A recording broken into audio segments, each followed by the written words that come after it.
We have diverse bodies. Welcome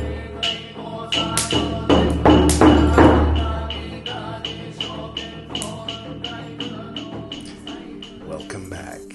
This is Buddhist Books Podcast, episode 299, Tipitaka, part 195, Mahāvagga 10, part 2, right? Part 3, excuse me, in which we will continue reading Mahāvagga 10. If you would like to start at the beginning of Mahāvagga, the Great Division, the rules of order for the original Sangha, you can click right there. That's the playlist for Mahāvagga. If you would like to start at the beginning of the Vinaya Pitaka, the rules basket, the discipline basket, that first book there, then feel free to click the Tipitaka playlist. All right. Hope everybody's doing well. We just celebrated our 4-year anniversary on December 5th. I kind of regretted that I didn't see it coming further in advance. It was on December 5th that I realized there's something special about December 5th. Oh yeah, Buddhist Books Podcast started on December 5th of 2021. And then I kind of wished that I had timed it so that I would be coming out with episode 300 on the 4-year anniversary, but oh well. All right. So here's episode 299, Tipitaka. I'll pick up right where we left off last time.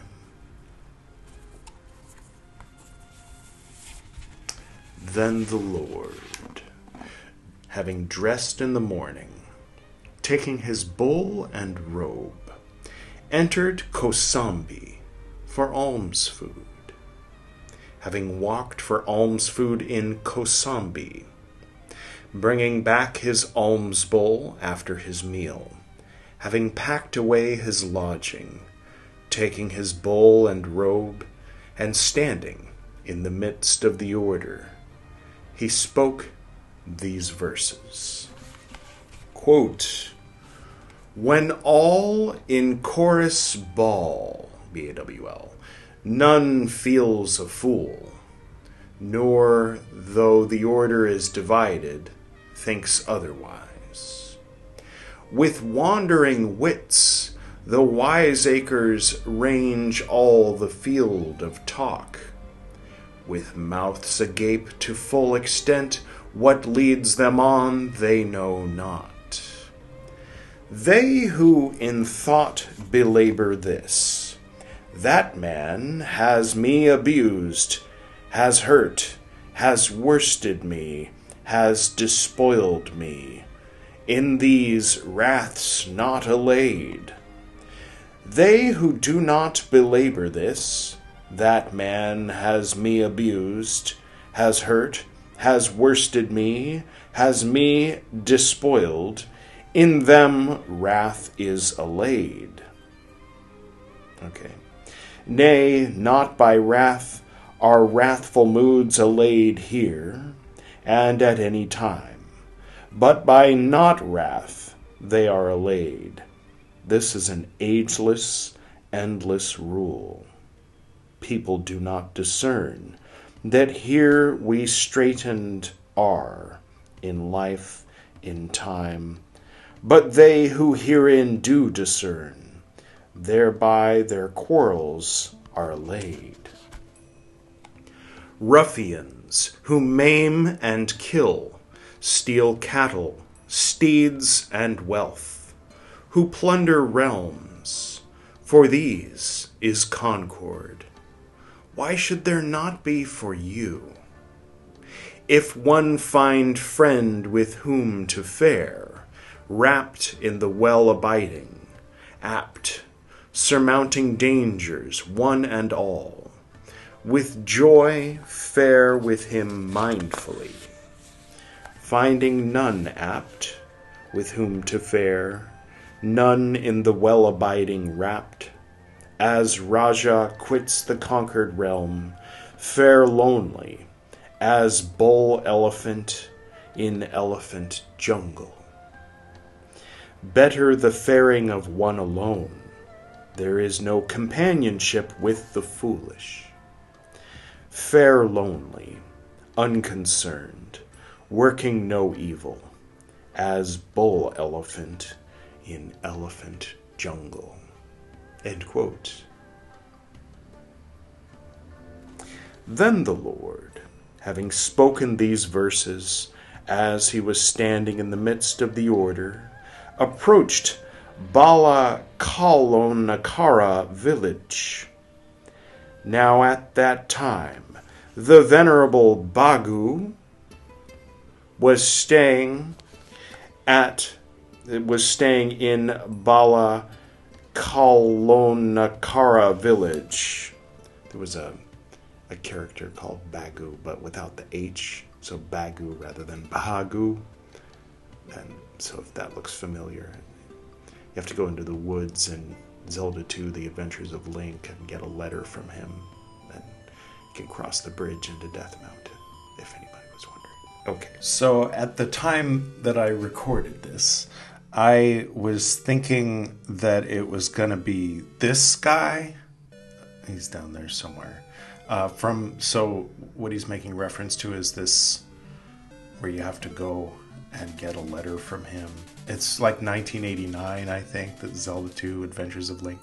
But what I didn't know was that after that, Bhagu was in a comic book, like a Zelda comic book, and they kind of flushed out his character. And so it's that same guy, but he looks like this. So that's the Venerable Bhagu on Buddhist Books Podcast is based on Bhagu from the Legend of Zelda comic book. Then the Venerable Bhagu saw the Lord coming from afar. Seeing him, he made ready a seat, set out water for the feet, a footstool, a footstand, and having gone to meet him, he received his bowl and robe. Then the Lord sat down on the seat made ready. As he was sitting down, he had his feet bathed. And the Venerable Bhagu, having greeted the Lord, sat down at a respectful distance. As the Venerable Bhagu was sitting down at a respectful distance, the Lord spoke thus to him, quote, I hope, monk, things are going well. I hope you are keeping going. I hope you are not short of alms food. End quote. Quote, things are going well, Lord. I am keeping going, Lord. And, Lord, I am not short of alms food. End quote. Then the Lord, having delighted, rejoiced, roused, gladdened the Venerable Bhagu with talk on Dhamma, rising from his seat, departed for the eastern bamboo grove. There's a lot of footnotes. I'm kind of like every once in a while glancing down to see if they're important. One of them was that word was missing in a different version of the Tipitaka. Okay, one word we can... Okay. Now at that time, the Venerable Anuruddha, and the Venerable Nandiyo, and the Venerable Kimbila were staying in the eastern bamboo grove. The keeper of the grove saw the Lord coming from afar. Seeing him, he spoke thus to the Lord, quote, Do not, recluse, enter this grove. There are 3 young men of respectable families staying here desiring self. Do not cause them discomfort. All right. Mara appeared before him in a terrible form. Oh, says that Nandiya was in the eastern bamboo grove. Mara appeared before him. So in a different version of the Tipitaka, I guess this was Mara, not the keeper of the grove? All right, we'll keep that in mind. Interesting. The Venerable Anuruddha heard the keeper of the grove conferring with the Lord. Having heard, he spoke thus to the keeper of the grove, quote, "Do not, good grove keeper, impede the Lord. It is our teacher, the Lord, who is arriving." End quote. Then the Venerable... Maybe I'm misunderstanding. Sorry, I just want to make sure. Thog, T-H-A-G. In Thog 25, Mara appeared before him. I don't know what that means. Feel free to comment below if you know what Thog 25 is. Okay, let's just keep moving. Then the Venerable Anuruddha approached the Venerable Nandiya and the Venerable Kimbila. Having approached, he spoke thus to the Venerable Nandiya and to the Venerable Kimbila, quote, "Go forward, Venerable Ones. Go forward, Venerable Ones. Our teacher, the Lord, is arriving." End quote. Then the Venerable Anuruddha and the Venerable Nandiya and the Venerable Kimbila, having gone out to meet the Lord, one received his bowl and robe, one made ready a seat, one set out water for the feet, a footstool, a footstand. Then the Lord sat down on the seat made ready. As he was sitting down, he had his feet bathed. Then these venerable ones, having greeted the Lord, sat down at a respectful distance. As the Venerable Anuruddha was sitting down at a respectful distance, the Lord spoke thus, quote, "I hope that things are going well with you, Anuruddhas." Okay. The plural for the name of one of the monks is used instead of the names of all three monks. Huh. Maybe that was normal back then. I just can't imagine if I went and saw my friend Chris, Andre, and Joe. It's like, "Hey, Chris's." Like, what? All right. "I hope you are not short of alms food," and quote, quote, "Things are going well, Lord. We are keeping going, Lord. And Lord, we are not short of alms food." End quote.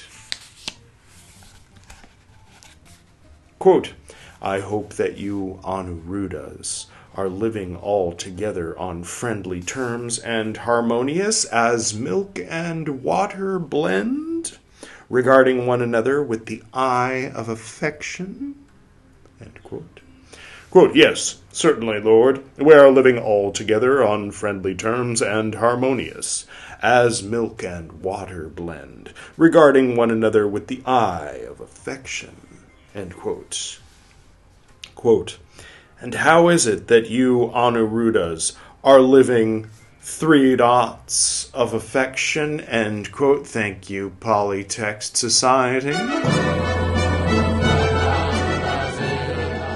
Rather than making us read "living all together on friendly terms and harmonious as milk and water blend regarding one another with the eye," putting instead 3 dots and then bringing to us into our lives the 3 dots of affection. Thank you, Miss Horner.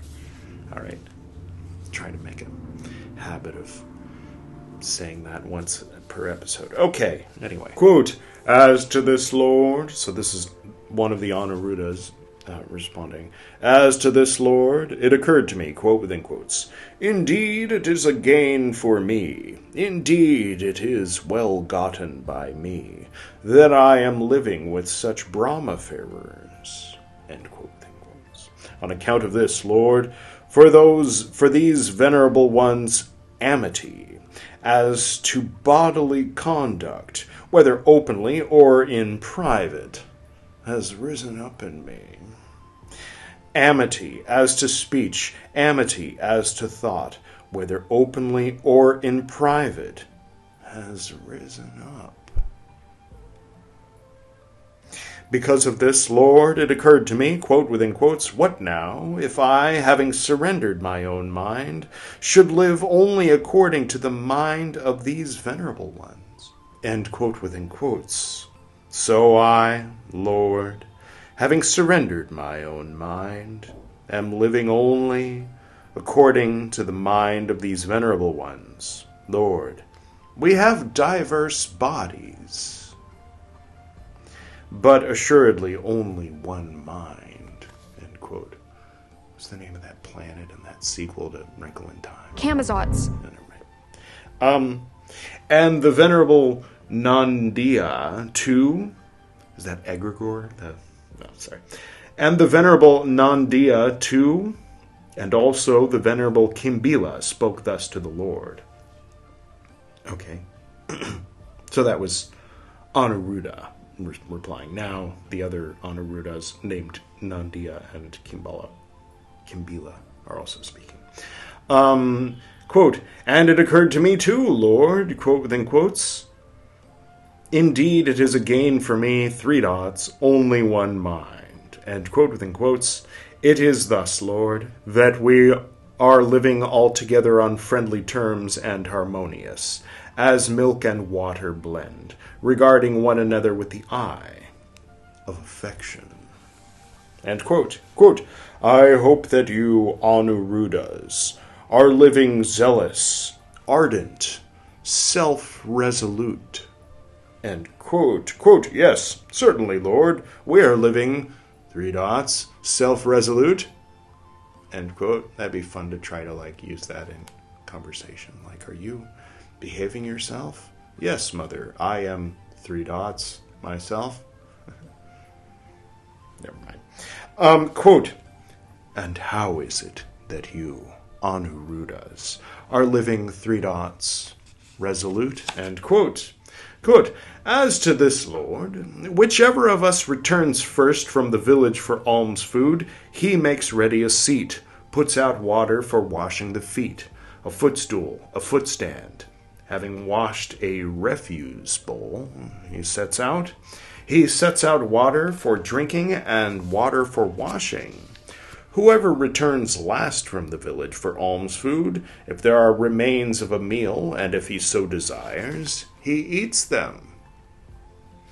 If he does not desire to do so, he throws them out where there are no crops, or drops them into water where there are no living creatures. He puts up the seat. He puts away the water for the feet, the footstool, the footstand. Having washed the refuse bowl, he puts it away. He puts away the water for drinking and the water for washing. He sweeps the refectory. So the trick is, if you're one of these three guys, to don't be first and don't be last. Be the middle guy. No work at all. You show up, get your feet washed, and someone else cleans up. Never mind. Whoever sees a vessel for drinking water, or a vessel for washing water, or a vessel for water, for rinsing after an evacuation, void and empty, he sets out water. If it is impossible for him to do this by a movement of his hand, having invited a companion to help us by signaling to him with a hand, we set out water. But we do not, Lord, for such a reason break into speech. And then we, Lord, once in every 5 nights, sit down together for talk on Dhamma. It is thus, Lord, that we are living zealous, ardent, self-resolute. End quote. See, this is interesting. The versions of M.I. 107, M3, I don't know what these notations are, break off here and both go from here in different ways.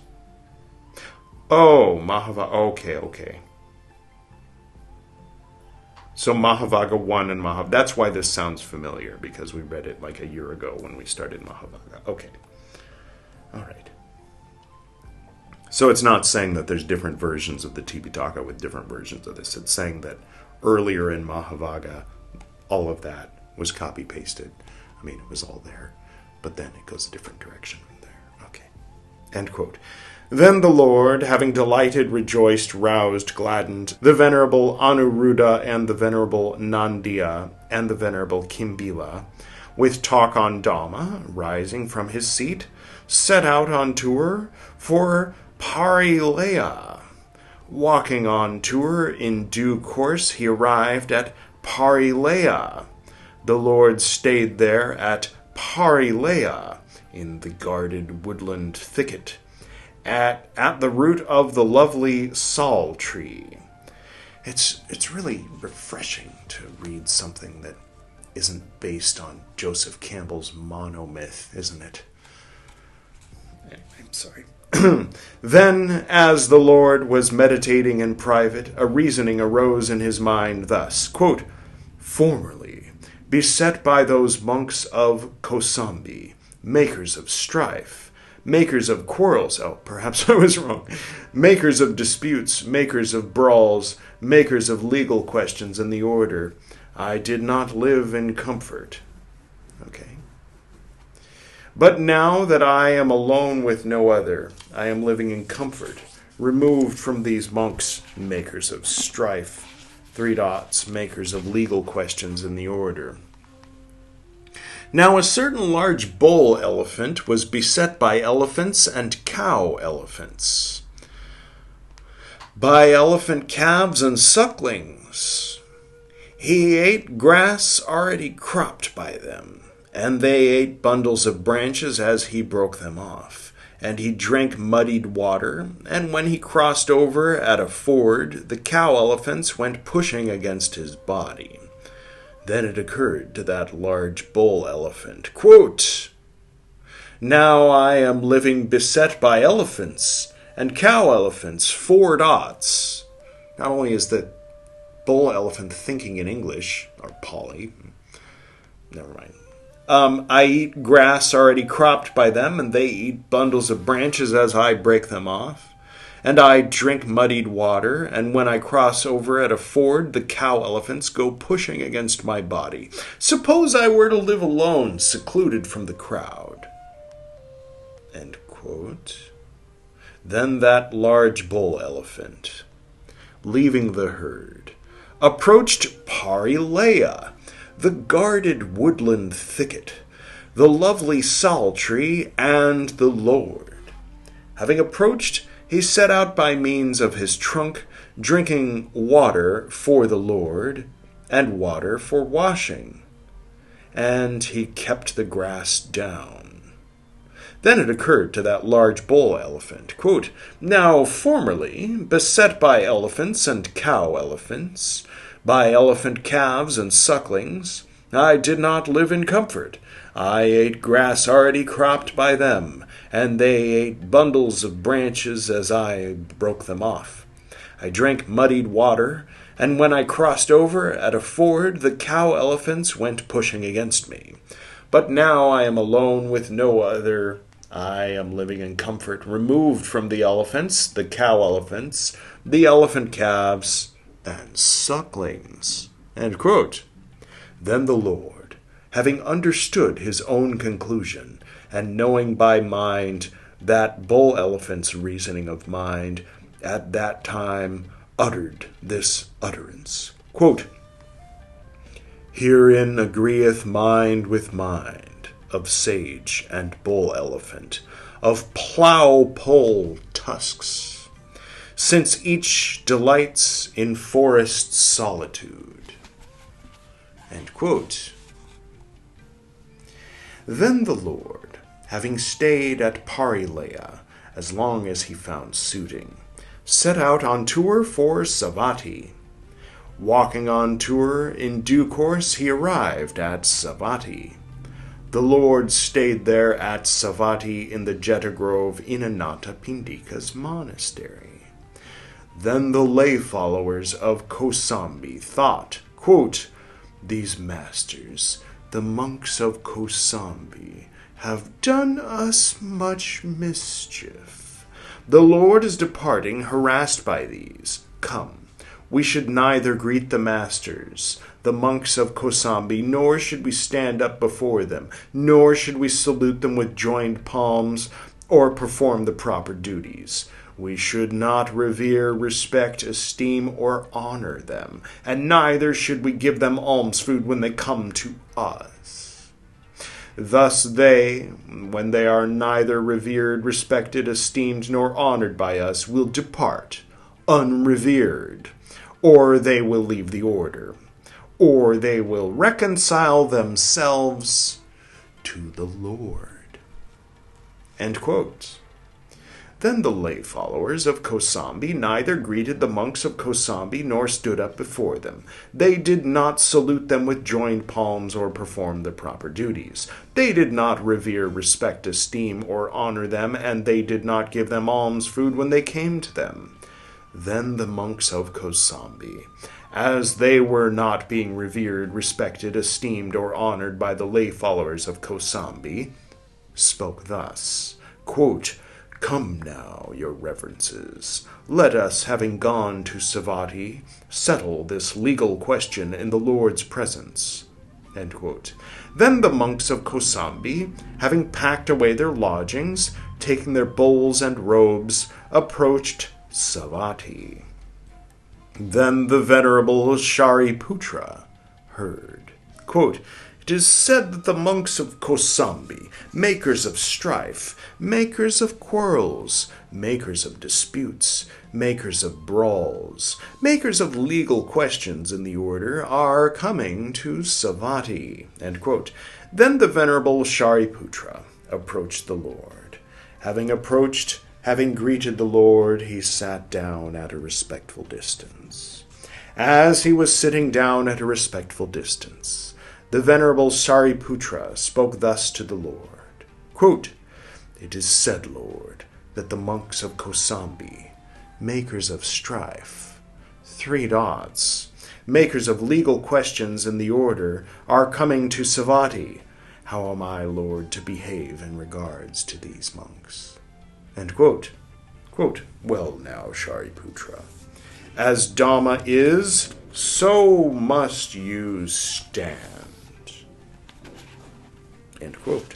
Quote, "How am I, Lord, to find out what is Dhamma, and what is non-Dhamma?" End quote. Quote, "Now, Shariputra, a speaker of non-Dhamma is to be known by 18 points. In such a case, Shariputra, a monk explains non-Dhamma as Dhamma. He explains Dhamma as non-Dhamma. He explains non-discipline as discipline. He explains discipline as non-discipline. He explains what is not spoken, not uttered by the Tathagata, as spoken. Uttered by the Tathagata explains what was spoken, uttered by the Tathagata, as not spoken. Uttered by the Tathagata, he explains what was not practiced by the Tathagata as practiced by the Tathagata. He explains what was practiced by the Tathagata as not practiced by the Tathagata. He explains what was not laid down by the Tathagata as laid down by the Tathagata. He explains what was laid down by the Tathagata as not laid down by the Tathagata. Oh, Mahayana. Just kidding. Just a little poke in the ribs. Just playing. He explains what is no offense as an offense. He explains an offense as no offense. He explains a slight offense as a serious offense. He explains a serious offense as a slight offense. He explains an offense which can be done away with as an offense which cannot be done away with. He explains an offense which cannot be done away with as an offense which can be done away with. He declares a very bad offense as not a very bad offense. He explains not a very bad offense as a very bad offense. Shariputra, a speaker of non-Dhamma is to be known by these 18 points. I wasn't counting, so I'll just believe that there were 18. And Shariputra, a speaker of Dhamma, is to be known by 18 points. In such a case, Shariputra, a monk explains non-Dhamma as non-Dhamma. He explains Dhamma as Dhamma. He explains non-discipline as non-discipline. He explains discipline as discipline. He explains what was not spoken, not uttered by the Tathagata as not spoken, not uttered by the Tathagata. 3 dots, not practiced. 3 dots, practiced. 3 dots, not laid down. 3 dots, laid down. 3 dots. Thank you, Miss Horner. We basically get it. 3 dots. He explains an offense as an offense. 3 dots. No offense as no offense. 3 dots. A slight offense as a slight offense. 3 dots. A serious offense as a serious offense, 3 dots. An offense which can be done away with as an offense which can be done away with, 3 dots. An offense which cannot be done away with as an offense which cannot be done away with, 3 dots. A very bad offense as a very bad offense. He explains not a very bad offense as not a very bad offense. Shariputra, a speaker of Dhamma, is to be known by these 18 points. End quote. The Venerable Moggallana the Great heard, 3 dots. The Venerable Kaccāpa the Great heard, 3 dots. Heard what? Okay. So, at the beginning of all that, the Venerable Shariputra heard, it is said that the monks of Kosambi, makers of strife, makers of quarrels, are coming to Savatthi. Okay. The Venerable Moggallana the Great heard, and then heard that same thing, and asked Lord Buddha, what's the difference between a non-Dhamma and, you know what I mean. He said all that stuff. Copy-paste. Okay. The Venerable Kaccāpa the Great heard. The Venerable Kaccāna the Great heard. I have to confess something. On October 31st, Halloween of last year, so a year and 2 months ago, basically, this happened. Kaccāna the Great. I don't know who that is. I don't. And then, December 14th of that same year, so 4 days less than 1 year ago, this happened. I think it's time to give the Venerable Shariputra a character. So, Tenzin, this is Tenzin from The Legend of Korra, has been double booked. But he's appeared more times as Sariputta, by the way. I, out of habit, say Shariputra, mostly because of this song. Anyway, that's the Heart of Great Wisdom Sutra. So, hail, O Shariputra, or, here Shariputra gets translated into Chinese as Ni hao, Shariputra. It's cute. Anyway, that song is here. It's good. What was I talking about? I don't know. So, okay, here's what we're going to do. Kaccāna the Great is, from today forward, on Buddhist Books Podcast, going to be assigned to Bhumi, the brother of Tenzin, who's also awesome, in fact, in some ways better. So hopefully this will make up the offense, any offense that might have been taken by Kaccāna the Great. I'm sure he's fine with it. These guys are all enlightened, right? So yeah, but for our sake, for you and I to remember Kaccāna the Great, he's Bhumi, not Bhumi, the old guy from Avatar The Last Airbender, Bhumi, the son of Aang, who he named after that guy, right? If you haven't seen Avatar The Last Airbender and The Legend of Korra, do yourself a favor. Don't watch the live action stuff. Just watch the original. Anyway, I think that's it, right? Yeah, that's everything I wanted to mention. Okay, back to the show. The Venerable Kotita the Great heard. The Venerable Kapina the Great heard. The Venerable Kuna the Great heard. The Venerable Anuruddha heard. The Venerable Ravata heard. The Venerable Upali heard. The Venerable Ananda heard. The Venerable Rahula heard. Quote, they say the monks of Kosambi, 3 dots. Yeah, it says what I just explained. I figured it out, but it says here, it explains. Okay. 3 dots. Rahula, a speaker of Dhamma, is to be known by these 18 points. Who's Rahula? Oh, Rahula. Read Rahula instead of...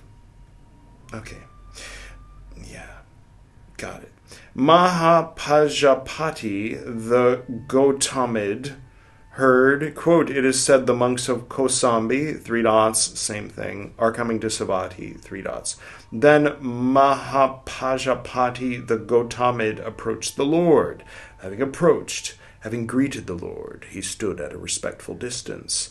As he was standing at a respectful distance, Mahapajapati, the Gautamid, spoke thus to the Lord, Quote, "It is said, Lord, that the monks of Kosambi, are coming to Savatthi. How am I, Lord, to behave in regard to these monks?" End quote. He still hasn't answered the question. Quote, "Well then, do you, Gotami, hear Dhamma on both sides?" There's Dhamma on both sides. Very good. Sorry. "Having heard Dhamma on both sides, choose the views and the approval and the persuasion and the creed of those monks who are their speakers of Dhamma, and whatever is to be desired by the order of nuns, from the order of monks, all that should be desired only from one who speaks Dhamma." Okay. This is a case, monks. This is a case, viewers of Buddhist Books Podcast, where the story is very long, and I am making an executive decision here that we're going to continue that story next time in Tipitaka Part 196, which will be Buddhist Books Part 301. All right. Sure. Right here is where we're going to put that. So that's a cliffhanger. We got a cliffhanger to be continued. You know how sometimes there's a two-parter, like in a TV show, where you have to tune in next week because the network only allows approximately a half hour or whatever. Never mind. Okay. Well, that was fun. It was fun seeing all those characters appear.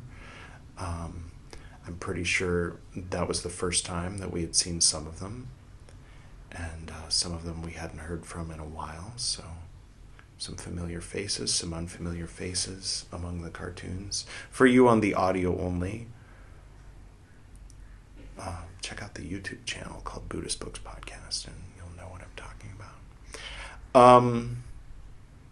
Yeah, so next time it'll be episode 300, which I guess is exciting because 300 is divisible by 100, and that only happens every 100 episodes. And of course, you're getting to know this 10-spoked clock, right? So next time, 300 ends with a 0, so that means that's the symbol that we use. See, it's a combination of the 8 auspicious symbols in basically Tibetan Tantric Buddhism, Vajrayana Buddhism. So in this case, we're going to be reading The Life and Liberation of Padmasambhava. That's what we read when it's a 0 at the end of the episode number. So we'll continue this story in the episode after that. I hope that you enjoyed it. If you're still here, feel free to say hello. Feel free to like and subscribe if you haven't already. And, all right. There it is. Okay, I'll go ahead and do the usual closing. To the north and to the south, to the east and to the west, to the spirits of light among us and to the spirits below, we send out our reverent love and compassion. May all beings be happy. May all beings be serene. May all beings be in peace.